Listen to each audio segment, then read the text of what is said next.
শুনেছি উচিত কথার ভাত হয় না। তো যাই হোক, উচিত কথার যদি ভাত না হয় তো তাতে কি? আর ভাত ছাড়াও কত কি খাওয়ার আছে। এই যে যেমন দুধ চা বিস্কিট আছে সকালবেলা। তারপরে দেখেন যদি খিদা লাগে কিছুক্ষণ পরে আপনারা এইভাবে আমরা কেটে খেয়ে নেবেন, ঠিক যেমনটা আমি খাচ্ছি এখন। এই যে লবণ হলুদ না হলুদ না, লবণ মরিচ দিয়ে মেখে খাচ্ছি।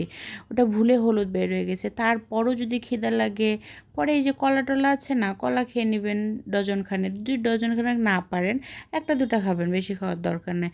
তারপরও যদি খিদা লাগে এই যে ভাত ছাড়াও আরও অনেক খাবার আছে, এই যেমন এই যে এগুলো কী বলে আমি নাম জানি না, এটা খাবেন। তারপরে যদি খিদা লাগে পাড়া বেড়াইতে চলে যাবেন। পাড়া বেড়ানো, ও আচ্ছা, যারা ঢাকা শহরে মানে থাকি আমরা, তারা তো আবার পাড়া বেড়াইতে পারবো না। গ্রামে গঞ্জে হলে তো না হয় পাড়া বেড়ানো যায়। তা এখন ঢাকা শহরে দেখেন রাস্তাঘাট আছে বুঝছেন, সুন্দর সুন্দর কিন্তু। তো রাস্তাঘাটে ঘুরতে চলে যাবেন। রাস্তাঘাটে শুধু সবুজ আর সবুজ, সুন্দর একটা ফ্রেশ অক্সিজেন পাবেন। যাই যেমন ব্রিজ ট্রিজ, খাল বিল, নদী নালা, পাহাড়, ও আচ্ছা পাহাড় পর্বত না, ভুল বলেছি। তো এই তো নদী নালা এগুলো ঘুরে আসবেন, ঘুরবেন, দেখবেন আরও সবুজ দেখবেন। সবুজ যত দেখবেন তত ভাল লাগবে।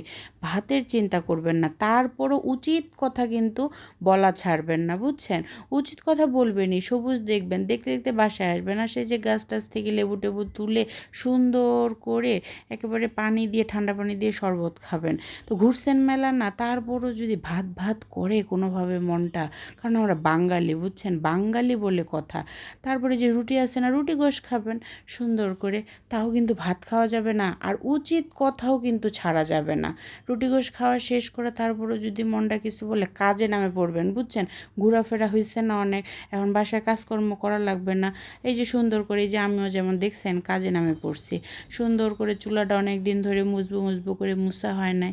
তো উচিত কথা তো বলা ছাড়া যাবে না। এখন ভাতও তো খাওয়া যাবে না। এই যে আমি কাজ করছি, কাজ করলে মনে করেন খিদা লাগে না। তো এই তো তারপরও যদি মনটা ভাত ভাত করে একটু বিরিয়ানি খাই ফেলবেন। এই যে ছোটো ছোটো আলু দিয়ে দেখছেন সুন্দর করে। তা ভাত কিন্তু খাবেন না। বিরিয়ানি খাওয়া শেষ হলে যে আমি এখন আসছি বুঝছেন, বারান্দার নিচে দেখি অনেক পানি টানি জমে আছে। তো পানি টানি দেখতেছি, দেখে টেখে এখন আর কি ভাত কিন্তু খাইনি, দেখছেন কিন্তু আপনারা সাক্ষী।